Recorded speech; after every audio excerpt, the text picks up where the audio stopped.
Now, despite being the leading gas producer in the world with over 206 trillion standard cubic feet of gas, the skyrocketing price of liquefied natural gas, also known as cooking gas, has been on the front burner for quite a while, now having a crushing effect on Nigerians.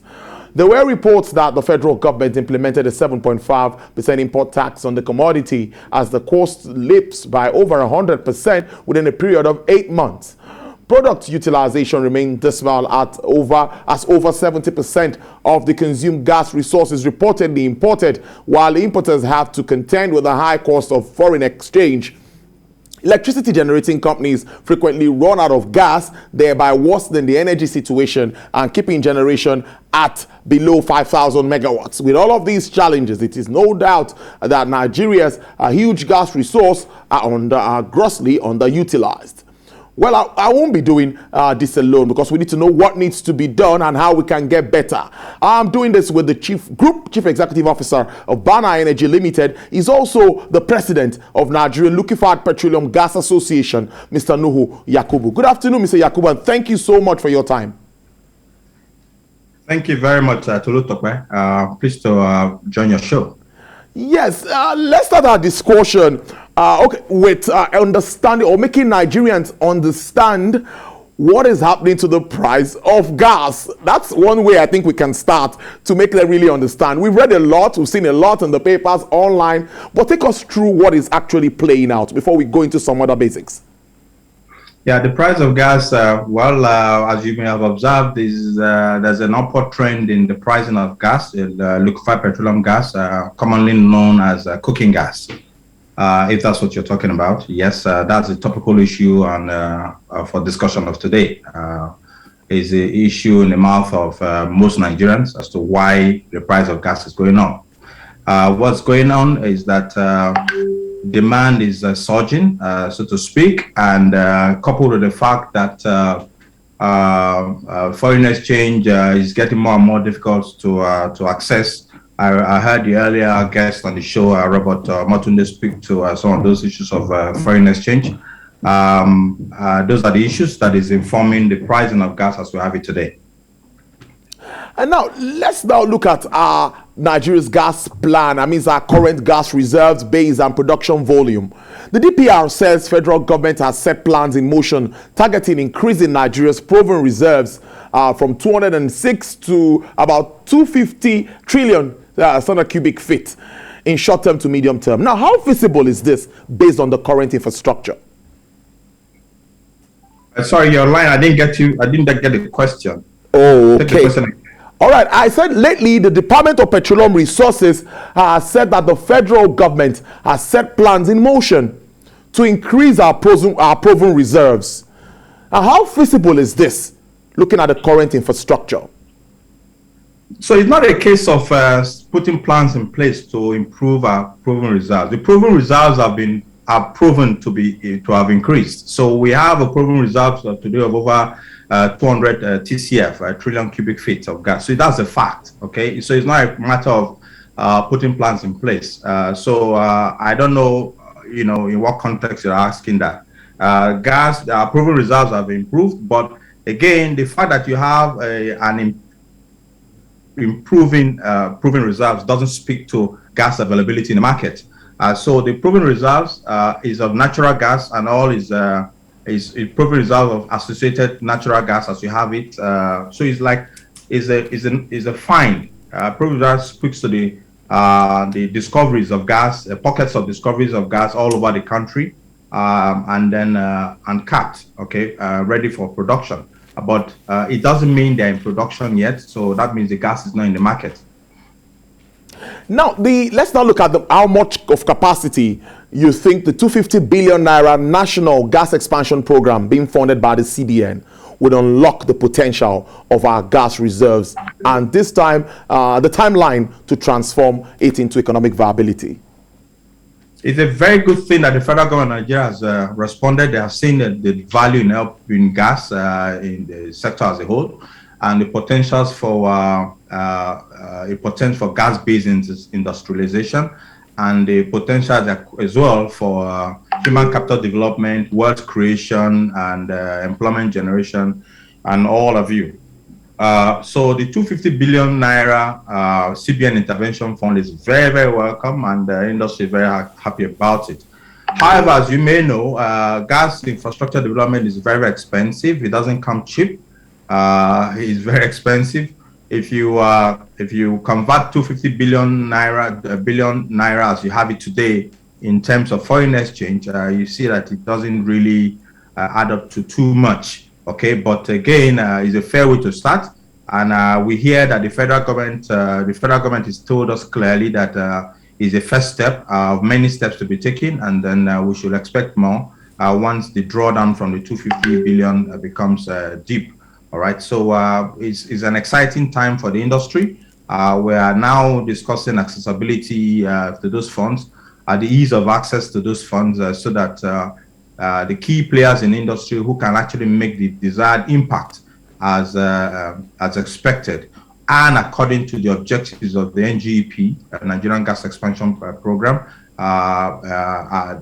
is properly met, or for those players to be able to access the funds. So ease of access is an issue we are currently discussing, and I believe that we have actually worked out the modalities for ease of access, and then we believe that government is going to be running with the modalities we have agreed upon.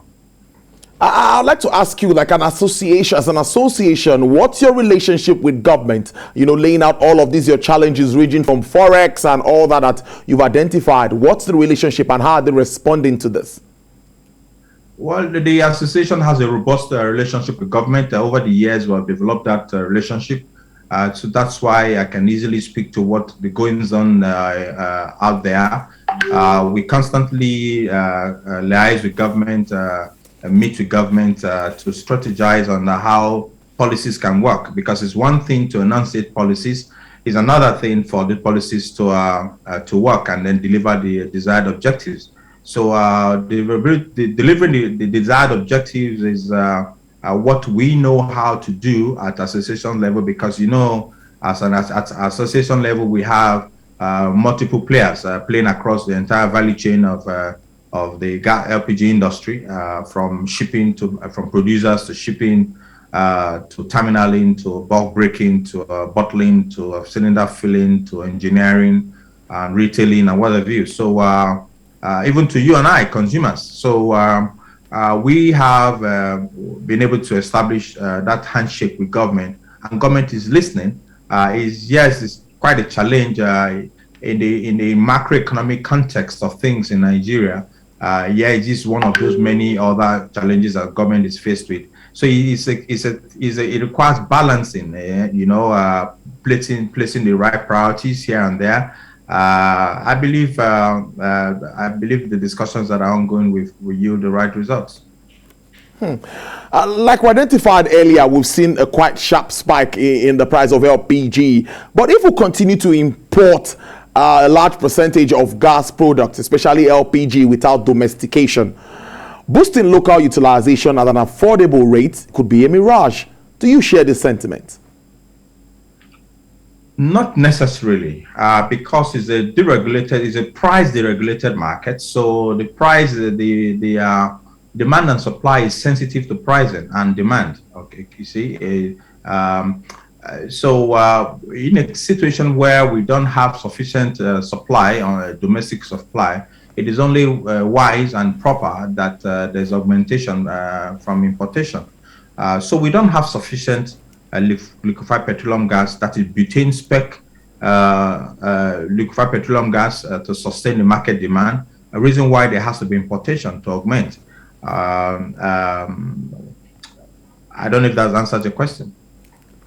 Well, indeed, that does. I'd like to follow up with a little bit of safety issues before I move on with all that has to do with staying with LPG, of course. Now, what is happening with regards to cylinders? Sometimes we see substandard cylinders coming in. Is the association thinking of taking charge of this? Is it possible to, so you know what you need, you know what is correct for you, and how will Nigerians identify some of this substandard products that has to do with LPG products or any of LPG products? Oh, thank you. That's a good question. On the cylinder side, don't forget we are not a regulator. We can only aid and support regulators. So What we'll do is continue to drive our awareness sensitization programs to educate the teaming public as to how to identify good cylinders from substandard cylinders. And for substandard cylinders, it is so dangerous. It is not. It is so unsafe to allow further penetration of substandard cylinders across the country. And yes, we know that the entry barrier for a lot of families is going to be high, switching over to LPG because the first cost, because of the high cost of the cylinders relative to disposable income. But that notwithstanding, we need to enable penetration in a safe manner so that they're sustainable. Otherwise, every single incident, unsafe incident in the industry, it causes costs the industry a drawback by way of some new users falling off the radar. To identify cylinders, is quite simple. There are SON, Standards Organization of Nigeria's markings on the sleeve of the cylinders, the sleeve, or and the neck, the top ring of the cylinder is also easy to identify by the way and manner the cylinder is welded. So there are only as many welded joints as accepted for LPG cylinders. For the smaller cylinders of 3 kg to 12.5, maybe 25 kg cylinders, not more than one welded joint is allowed, which is the circumferential welded joint. You find that at the center area of the cylinder. And then for 50 kg cylinders, 3 welded joints are allowed, which is the top end, the bottom, and then the vertical welded joint. So that's the easiest way to identify substandard cylinders and differentiate them from good ones. You see, the substandard cylinders, you will usually find multiple welded joints, sometimes 5 joints, and for every joint is a potential leak point. All right, and so because it's a weak point, it's a potential weak point that can allow leakage, and that's why you don't want multiple welded joints. So that's the easiest way. And for us to be able to usher in more molecules of LPG into the market, as you spoke earlier, you raised that question earlier, we have to be able to address this issue of quality cylinders. All right. Once we're able to, not even the cylinders alone, even the cylinders accessories, the hoses and the valves, because there is a standard regulation that governs them.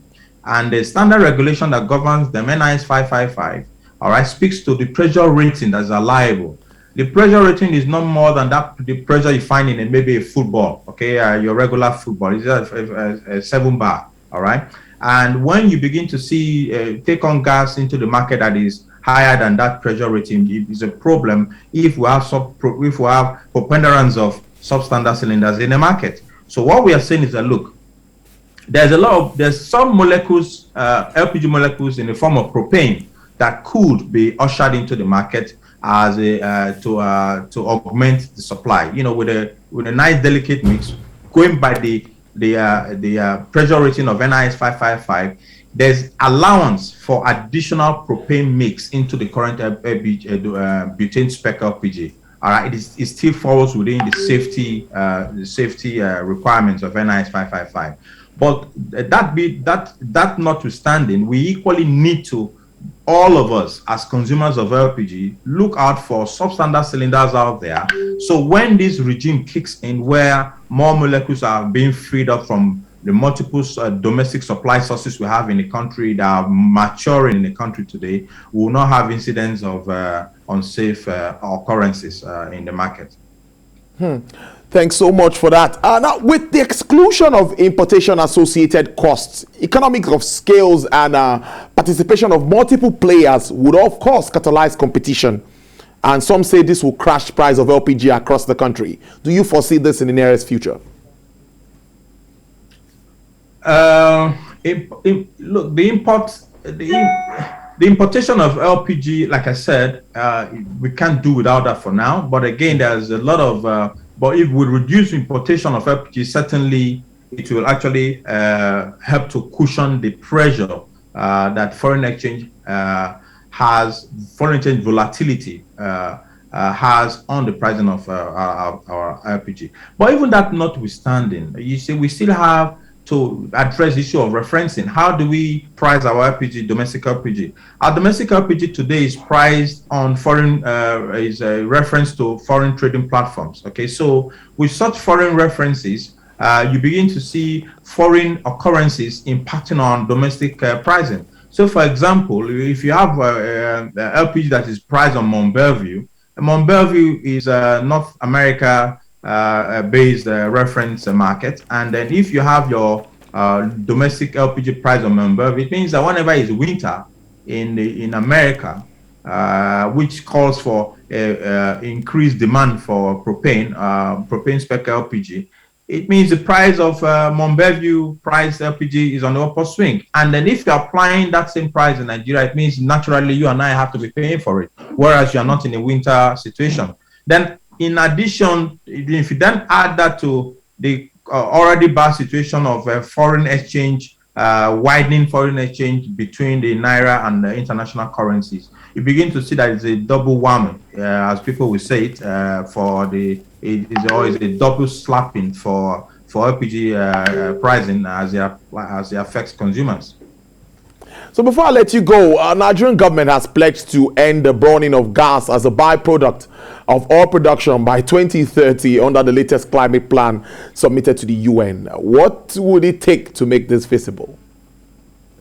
Yeah, what we take is for you and I to continue these discussions and then encourage gas-based industrialization from small-scale industries to medium and large-scale, and then also expand the applicable use of gas from just mere cooking gas to we need to expand the applicable use of gas to go beyond just cooking and other traditional uses that we know them for. There's auto gas, there's power generation, there's petrochemicals, there's feedstock, uses for gas or fertilizer. There are many applicable uses of gas that we can begin to examine and develop so that we can stimulate an aggressive demand, market for gas. Once you have that, it then allows gives justification for infrastructure development for gas flare downs. Okay, so once there is sufficient demand, gas-intensive demand for LPG, we naturally then enable the producers to find the rationale, to find monies to develop infrastructure to quench the fires, and then that frees up more gas for more applicable uses. Everybody will be happy. It's a good way to leave it up. Flare down commercialization is ongoing. It's an ongoing process. It has crossed multiple stages. The intended producers have all expressed interest for the gas fields that have been made available by the federal government, and then we'll just all wait for the process to come to a close anytime soon. I must thank you so much. I've been speaking to the president, Nigerian Liquefied Petroleum Gas Association. He is also the group CEO, Abana Energy Limited, Mr. Nuhu Yakubu. Thank you very much for spending your afternoon with us. We understand it's a busy Monday. Enjoy the rest of your day. Thank you very much, Mr. Tolu Tokwe, and thanks for having me on your show. All right there.